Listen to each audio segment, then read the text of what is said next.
What's good, everybody? We back. This is after the debate. I don't know how many of y'all actually got a chance to watch it, but I gotta say this shit was disgusting.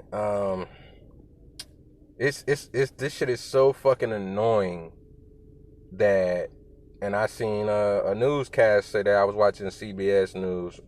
They was live with it, and they gave their thoughts on that afterwards, and they was right. This shit, for us, what's going on right now and being able to hear what everybody has to say.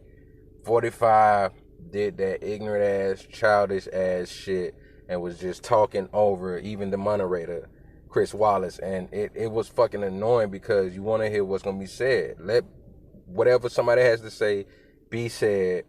And, you know what I'm saying? And let the public hear, because what's crazy is 45 kept talking about what Biden's son did.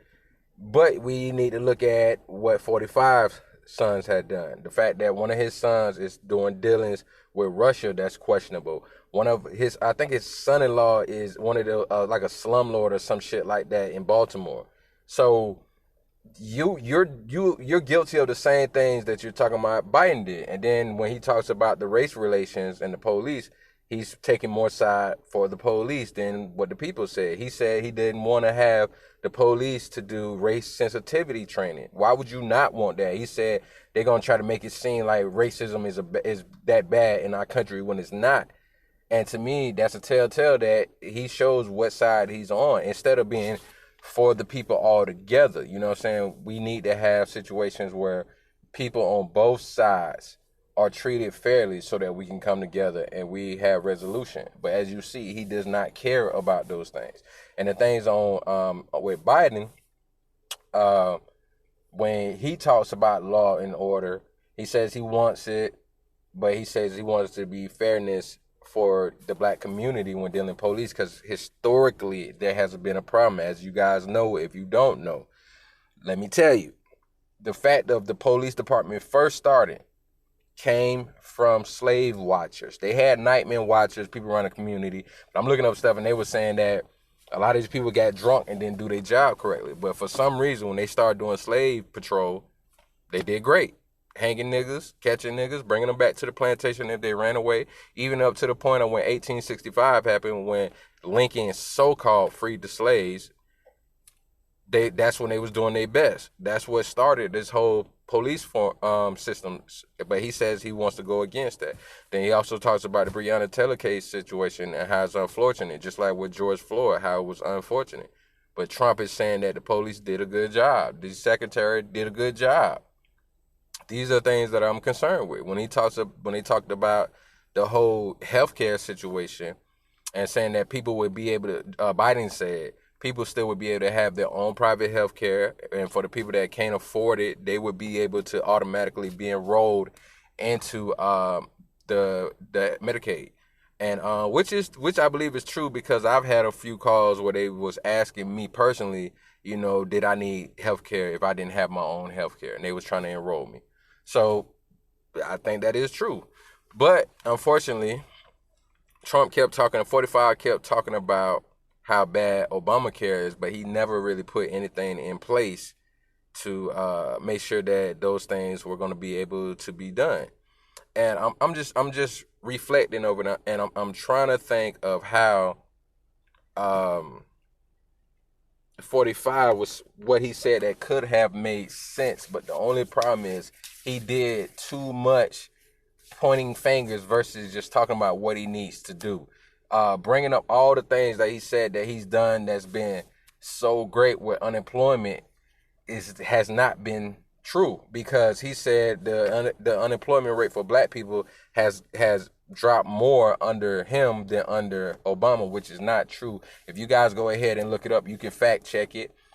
Just put in Obama unemployment for blacks in the economy versus Trump, and you will see that when, if I'm not mistaken, because I don't want to misquote it, but I believe when Obama and Biden left out of office, it was the black unemployment and unemployment altogether after they came through with the recession of dealing with what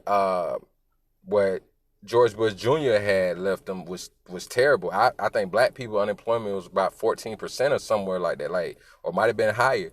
But when they left, it was like at 7.9%. So the growth that I seen for 45's administration only went up by about 3% or so, either 3 to 10% or something like 0.10% or something like that. And so it is true when you fact check it. When the Obama administration got the economy from George Bush, it was terrible. And they're saying that it took too long to grow it. But you got to realize what type of recession that we was dealing with. It was just as bad as the Great Depression back then. So they had to go ahead and bring back factory jobs best they could, which they actually did a good job on. Like when you look at GMC and Chrysler and all this stuff, they actually did help bring back the motor industry, the banking industry, real estate industry, for its housing. They actually did bring that back because if you look at it, before 45 got into office, more jobs were actually coming available. And to be honest with you, at that time, I had 3 jobs.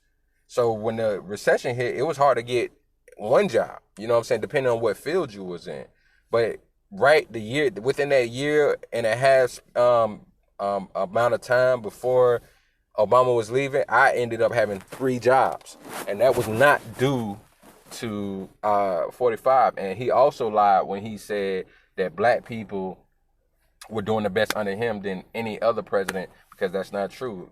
Thankfully, we had more inspirational people talking about being self-employed, being their own bosses. So that was a mindset we had been building on for the last 6 years, 4 to 6 years actually. But this is before Trump even came in office. So we had already been building, but that wasn't because of him, because this is something you guys got to think about. When it comes to trying to start your own business, the government, period, Democrat or Republicans, are not going to give you money to start a business. This is what people have to realize.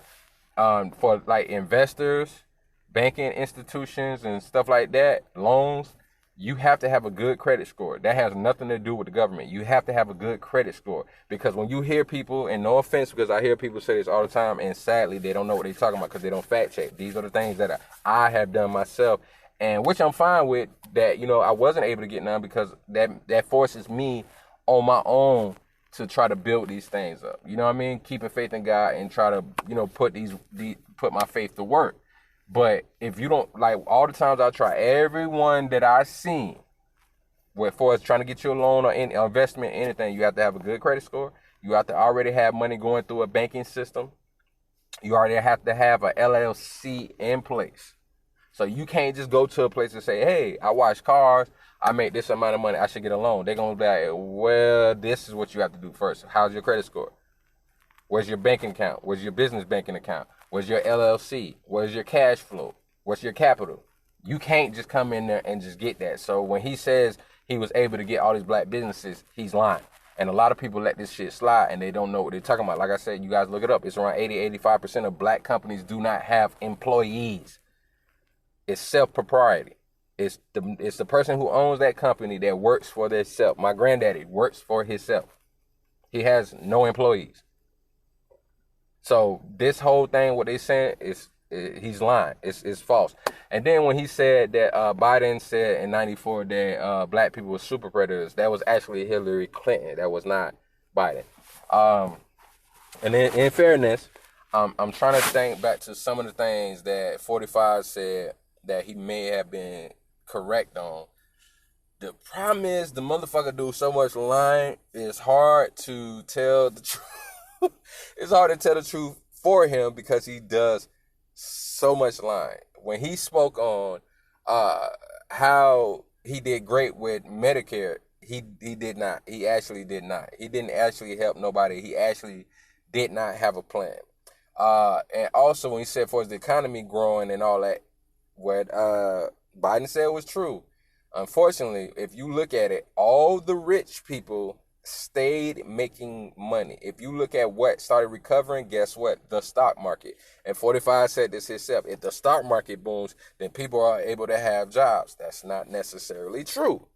Because just because the stock market boom does not necessarily mean people are still going to be able to have jobs. Because what you got to realize is certain corporations that already afloat, and the pandemic didn't really necessarily hurt their bottom line, was only so few in such a way. Because let's look at Amazon and how Jeff Bezos made, like, I think an extra $119 billion or some crazy shit while the pandemic was going on.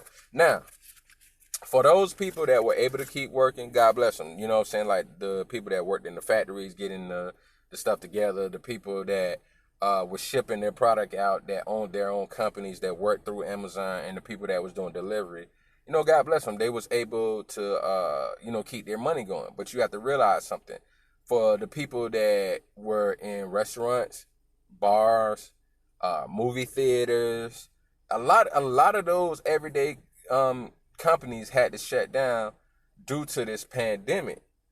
So the people that was making all this money, if say God forbid Amazon had to take a break and couldn't really deliver stuff like that, they would still be fine because their company made billions of dollars. They still would be fine. So, and also you got to remember, the stock market took a crash. It took a hit. Only certain companies still was making money because since a lot of people can go out places, especially go shopping, you can order stuff online. I think you can even order groceries through Amazon or something like that. Whether they're connected to like a grocery store, Walmart or whatever, I'm not sure exactly. But I remember seeing something like that where you can even order groceries through them, which is dope. Jeff Bezos doing that shit. But he lied. Because a lot of companies did not do great. And then when the PPP situation happened, another fucked up thing, I spoke to an accountant for a small business, and he was saying that another thing 45 lied on was the fact that the money was still there and available, but when they tried to file this tax attorney was telling me that was not true. The money was not there. And of course, everybody knows Ruth's Chris got money, the Lakers got money, like a lot of different companies got millions of dollars that was allocated to them, even though some of them was even billion-dollar companies. They got millions of dollars, and that money ended up being taken. So what's fucked up, they say if you have under 300 employees, so since the pandemic hit and a lot of employees weren't working, they was able to get this money, even though they were worth billions of dollars or hundreds of millions of dollars, which should have not happened. So Biden got them there. But the problem is, since they was over talking each other so much, and 45 more so, it was hard to just hear Chris Wallace ask a certain question and then they go ahead and answer those questions. So even though 45 was punking Biden and the moderator, Chris Wallace, it still was not a good look because we couldn't hear what needed to be heard. You know what I'm saying? And you may have some stupid people out there that's going to actually think that shit was good because, 45 was doing his thing. But it's sad because it's not helping none of us. With what's going on, that's not a good thing. You know what I'm saying? People need to come together more so now than ever. And for us to sit there and try to war is stupid. It's stupid. But I believe if 45 would have let Biden talk more, we could have seen where his bullshit was lying better and vice versa. So since we didn't get to see that, I think it was a bad debate because they ended up over talking to each other, ended up being very petty and childish, and this did not help the people understand nothing. So I want y'all to go ahead and give me your comments. If you watched the debate much as you could stomach, then give me your comments. Let me know what you think. Am I missing something Biden said that concerned you? Am I missing something that 45 said that you felt was true and should have been heard? You know what I mean? Like that's factual that you check and you know for sure. You already know. Let me know in the comments. Holla at me. This your boy JT, opposite from the norm. Make sure you like, share, comment, and definitely make sure you subscribe. I'm going to get back at y'all again. Holla at me.